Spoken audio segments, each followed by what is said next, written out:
আজি আমি এনে এটা বিষয় আলোচনা কৰিম যিটো তোমালোক সকলোৱে বিচাৰা আৰু আমি সকলোকে দিয়া উচিত। তোমালোকেও বিচাৰা, তোমালোকে আনকো দিয়া উচিত। তোমালোকে আনৰ পৰা কি বিচাৰা? নিশ্চয় তোমালোকে মৰম বিচাৰা, নহয়নে? গতিকে তোমালোকে যিদৰে সৰু ল'ৰা ছোৱালী হিচাপে আনৰ পৰা মৰম বিচাৰা, তেনেকৈ ডাঙৰসকলেও তোমালোকৰ পৰা আদৰ বিচাৰে। আদৰ বা শ্ৰদ্ধা। এই আদৰ বা শ্ৰদ্ধা দিয়া হয় তেওঁলোকৰ গুণ, পদমৰ্যাদা, জ্যেষ্ঠতা আদিৰ ভিত্তিত। গতিকে এজনে আনজনৰ প্ৰতি যেতিয়া আমি শ্ৰদ্ধা দেখুৱাওঁ, আদৰ দেখুৱাওঁ, সেই শ্ৰদ্ধা বা আদৰ এইটোক এটা শব্দত আমি সন্মান বুলি ক'ব পাৰোঁ। আমি সকলোৱে সন্মান বিচাৰোঁ, তোমালোকেও সন্মান বিচাৰা। এটা সৰু ল'ৰা ছোৱালীৰো সন্মান থাকে, কেঁচুৱা এটাৰো সন্মান থাকে। অকল মানুহকেই যে আমি সন্মান কৰিব লাগে সেইটো কথা নহয়। আমি গছ গছনি, চৰাই চিৰিকটি সকলোকে আমি সন্মান দেখুৱাব লাগে। সন্মান দিলে নিজৰ সন্মান কমি নাযায়, আদৰ কমি নাযায়। আমি আনক সন্মান দিলেহে আমিও সন্মান পাম বা মৰম পাম। গতিকে তোমালোকৰ সন্মান নামৰ যিটো তোমালোকৰ পাঠ আছে, সেই সন্মান পাঠটোত তোমালোকক কাক সন্মান কৰিব লাগে, কোননো সন্মানৰ পাত্ৰ, সেই বিষয়ে আলোচনা কৰিছে। আৰু সন্মান প্ৰদৰ্শনে কিদৰে মানুহক মহান কৰি তোলে সেই বিষয়ে তোমালোকৰ জানিবলৈ দিছে হেমচন্দ্ৰ বৰুৱাদেৱে। গতিকে আমি সকলোৱে সকলোকে সন্মান কৰিব লাগে। গতিকে এজন নিৰ্দিষ্ট ব্যক্তিকহে যে সন্মান কৰিব লাগে, ধনী ব্যক্তিকহে যে সন্মান কৰিব লাগে, নিঃকিন লোকক যে সন্মান কৰিব নালাগে, তেনেকুৱা কোনো কথা নহয়। সকলোকেই আমি সন্মান দেখুৱাব লাগে। কিন্তু পাঠটোত তোমালোকক কেইজনমান বিশেষ ব্যক্তিক যে আমি সন্মান কৰিবই লাগে সেই বিষয়ে তোমালোকক নিৰ্দিষ্ট কৰি দিছে। আৰু সেইকেইজন ব্যক্তি হৈছে ঈশ্বৰ, পিতৃ মাতৃ, আমাৰ শিক্ষাগুৰু, দেশৰ অধিকাৰ বা দেশৰ শাসনকৰ্তাসকল আৰু বয়োজ্যেষ্ঠ লোকসকল। এইসকল হৈছে আমাৰ সন্মানৰ পাত্ৰ। সন্মান, যাক আমি ইংৰাজীত ৰেচপেক্ট বুলি কওঁ। সন্মান শব্দটো তোমালোকে সন্ধি ভাঙিলে পাবা সৎ যোগ মান। গতিকে এজনে আনজনৰ প্ৰতি দেখুওৱা শ্ৰদ্ধা বা আদৰেই হৈছে সন্মান।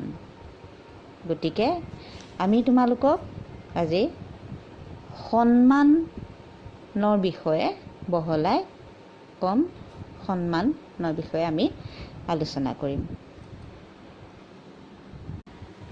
পাঠটোত তোমালোকক হেমচন্দ্ৰ বৰুৱাদেৱে প্ৰকৃত সন্মানৰ পাত্ৰ কোন, সেইসকলক কিয় আৰু কেনেকৈ সন্মান বা শ্ৰদ্ধা কৰিব লাগে সেই বিষয়ে তোমালোকক এটা আভাস দিছে।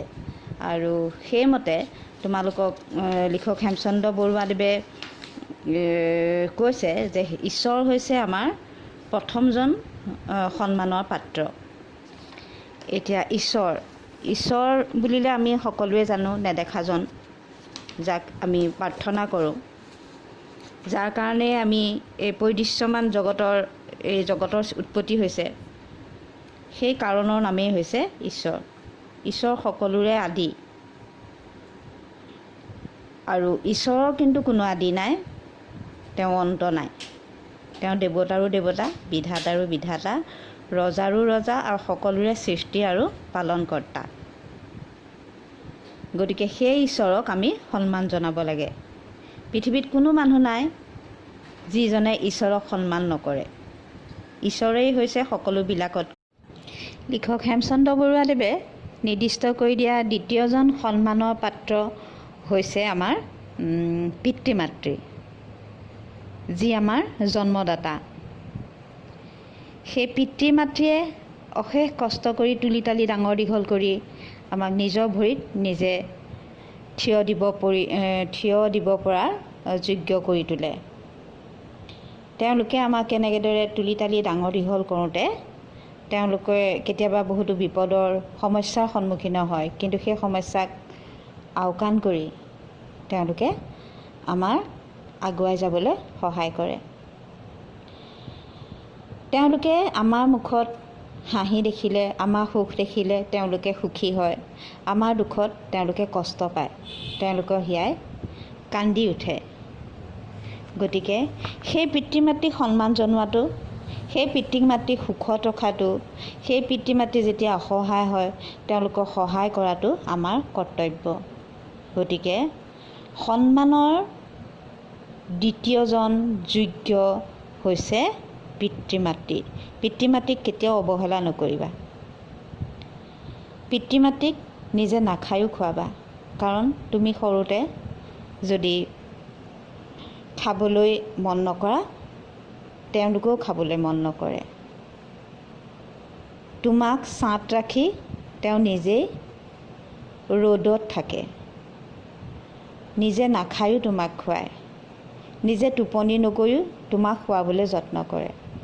গতিকে তেনে পিতৃ মাতৃক কেতিয়াও অৱহেলা নকৰিবা। তেখেতসকল আমাৰ সন্মানৰ যোগ্য। তেখেতসকলক আমি সদায় সন্মান কৰিব লাগে, সদায় শ্ৰদ্ধা কৰিব লাগে, সদায় ভক্তি কৰিব লাগে। ঈশ্বৰক যেনেকৈ আমি ভক্তি কৰিব লাগে, পিতৃ মাতৃক তাতকৈ কোনো গুণে কম ভক্তি কৰিব নালাগে। পিতৃ মাতৃ ঈশ্বৰৰ সমতুল্যই, ঈশ্বৰৰ পিছতেই পিতৃ মাতৃ। গতিকে পিতৃ মাতৃক সদায় সন্মান কৰিবা। শিক্ষক হেমচন্দ্ৰ বৰুৱাদেৱে নিৰ্দিষ্ট কৰি দিয়া তৃতীয়জন সন্মানৰ ব্যক্তি হৈছে শিক্ষক, শিক্ষাগুৰু। যি শিক্ষা দান কৰে সেয়াই হৈছে শিক্ষক। সেয়া তোমাৰ খেলৰ জ্ঞানেই হওক, পাঠৰ জ্ঞানেই হওক বা আন কিবা ভাল শিক্ষাই হওক, সেয়া হৈছে শিক্ষক। শিক্ষকক সদায় সন্মান দিব লাগে, শিক্ষকে ভাল পোৱা কাম কৰিব লাগে। শিক্ষকৰ মনত কষ্ট দিয়া কাম কেতিয়াও কৰিব নালাগে। শিক্ষকজন তেতিয়া অসন্তুষ্ট হৈ পৰে। শিক্ষকক খং উঠাবলৈ কেতিয়াও চেষ্টা কৰিব নালাগে, আৰু শিক্ষকজনে কোৱা কথা মন দি শুনিব লাগে, নিয়াৰিকৈ কামবোৰ কৰি যাব লাগে। কাৰণ শিক্ষকে ছাত্ৰ ছাত্ৰীসকলৰ মনৰ দুৱাৰ খুলি দিয়ে, চকু মুকলি কৰে, জ্ঞানৰ পোহৰ দিয়ে, জ্ঞানৰ বাটেৰে আগুৱাই গৈ তেওঁলোকক নিজৰ ভৰিত নিজে থিয় দিবলৈ শিকায়। গতিকে শিক্ষকজন সদায় সন্মানৰ যোগ্য। শিক্ষকৰ ধাৰ কোনেও খুজিব নোৱাৰে। শিক্ষক হৈছে আমাৰ পথ প্ৰদৰ্শক।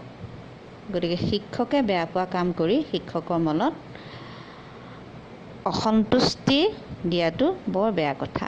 সদায় শিক্ষকে ভাল পোৱা কাম কৰিব লাগে, শিক্ষকৰ কথা শুনিব লাগে, সদায় শ্ৰদ্ধা ভক্তি কৰিব লাগে। শিক্ষকজন যেতিয়া তোমাৰ প্ৰতি সন্তুষ্ট হ'ব, তেতিয়া সেয়া তোমাৰ কাৰণে আশীৰ্বাদ স্বৰূপ হ'ব।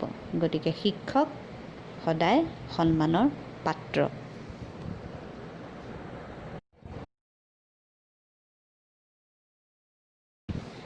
সন্মানৰ পাত্ৰ চতুৰ্থজন যিজন হেমচন্দ্ৰ বৰুৱাদেৱে নিৰ্দিষ্ট কৰি দিছে, সেয়া হৈছে দেশৰ অধিকাৰসকল, অৰ্থাৎ দেশৰ শাসনকৰ্তাসকল।